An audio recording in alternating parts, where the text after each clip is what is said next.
Hi guys, welcome to Salaar movie review. Late review అయినా ఎందుకు చేస్తున్నానంటే సినిమా అంత బాగుంది, మరి ఏం చేస్తాం, చెయ్యాలంతే. సినిమా చాలామందికి నచ్చకపోవచ్చు, కానీ అర్థమయ్యేవాడికి మటుకు సినిమా కిక్యాస్ ఉంటుంది. ఇంక సినిమాలోకి వెళ్ళిపోతే దేవా అనే కుర్రాడు తన ఫ్రెండ్ అయిన వరద కోసం ఏదైనా చేయడానికి వెనకాడు. సినిమా ఫస్ట్ హాఫ్ అంతా ఏదో అలా అలా వెళ్ళిపోతూ ఉంటుంది. అక్కడక్కడ ఫైట్లు, అక్కడక్కడ స్టోరీ చెప్పాలి అనుకుంటారు, కానీ ఫస్ట్ హాఫ్లో అయితే ఏ స్టోరీ అయితే చెప్పరు భయ్య. సెకండ్ హాఫ్ స్టార్ట్ అయిన కొంతసేపటికి ఒక ఫైట్ ఉంటుంది భయ్య. దేవా షాడోని చూసి వరద భయపడతాడు. అంత భయంకరంగా ఉంటుంది ఫైట్. నేనైతే ఫస్ట్ టైం థియేటర్లో కోల చేశాను భయ్య. అంత కిక్కిస్తుంది సినిమా. నాకైతే ఫస్ట్ హాఫ్ కన్నా సెకండ్ హాఫే చాలా బాగా నచ్చింది. ఎందుకంటే సెకండ్ హాఫ్ అంతా స్టోరీ టెల్లింగే ఉంటుంది. కాన్సర్ అంటే ఏంటి, అందులో ఎన్ని తెగలు ఉన్నాయి, అసలు వాళ్ళకి ఎలాంటి గొడవలు ఉన్నాయి, ఎందుకు గొడవలు వచ్చాయి అనేది అంతా సెకండ్ హాఫ్లోనే చూపిస్తాడు.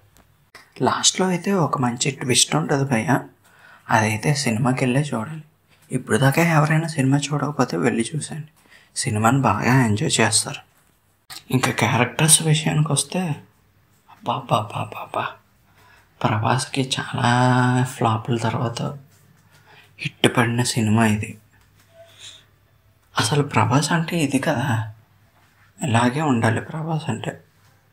ఏం హైప్ ఇస్తాడు భయ్య. ఒక్కొక్క షాట్లో అయితే ప్రశాంత్ నీల్కి దండం పెట్టేయచ్చు ఆ హైపులకి. అలాగే సపోర్టింగ్ రోల్లో యాక్ట్ చేసిన పృథ్వీరాజ్ గారు కూడా చాలా బాగా నటించారు వరదరాజ్ మన్నర్ అనే క్యారెక్టర్లో. వీళ్ళిద్దరూ ఒక ఎత్తు అయితే పక్కనే ఉన్న క్యారెక్టర్ ఆర్టిస్టులు ఇంకో ఎత్తు. ఎందుకు అలా అంటున్నానంటే ఎవరెవరి క్యారెక్టర్లో వారికి కేకలా చేశారు. నాకైతే బాబీ సినిమా క్యారెక్టర్ చాలా నచ్చింది. ఎందుకంటే ఆ కన్నింగ్నెస్ అలా ఉంటుంది. మరి ఈ సినిమాలో మెయిన్ అయితే జగపతి బాబు అయ్య. ఎందుకు అలా అంటున్నానంటే జగపతి బాబు లేకపోతే అసలు దేవా అనే క్యారెక్టరే ఉండదు. అందరికన్నా శృతి హాసన్ క్యారెక్టర్కి ఇచ్చలుగా ఉంటుంది. ఎందుకంటే ఆ క్యారెక్టర్కి డైలాగ్ ఉండదు, ఉన్నా సరే ఎక్కువ ఇంపాక్ట్ అవ్వదు. ఉన్నా లేకపోయినా ఒకటే అక్కడ ఏదో పెట్టాలని బలవంతంగా నిజంగానే ఇరికించి పెట్టారు ఆ క్యారెక్టర్ని. ఏమో మరి సెకండ్ పార్ట్లో ఉంటుందేమో చూడాలి. ఇంకా అసలైందైతే ముగ్గురు వ్యక్తుల కోసం మనం చెప్పుకోవాలి. వాళ్ళు ఎవరెవరంటే డైరెక్టర్, సినిమాటోగ్రఫీ, మ్యూజిక్ డైరెక్టర్. ఎవరి పోర్షన్లో వాళ్ళు చాలా బాగా టేకప్ చేశారు.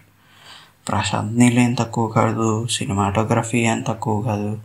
అలాగే మ్యూజిక్ కూడా కొట్టాల్సిన విధానంలోనే కొట్టారు. అందరూ అంటున్నారు మ్యూజిక్లో డ్రాబ్యాక్స్ ఉన్నాయని, నాకైతే ఎక్కడ కనిపించలేదు అవి.